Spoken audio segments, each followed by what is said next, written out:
June 6, almost 7 p.m.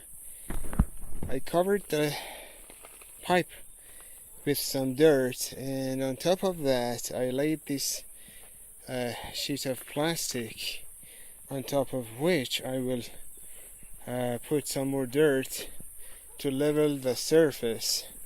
I put this sheet in here for the possible future idiot who attempts to dig in this area, in the hopes that they might actually realize that there might be something going on underneath this sheet of plastic.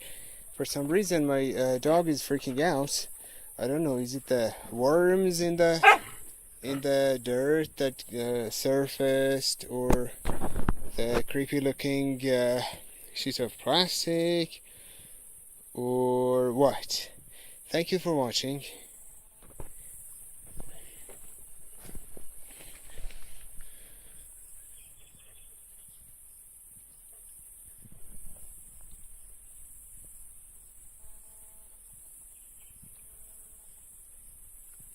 Happy? آفرین آفرین آفرین.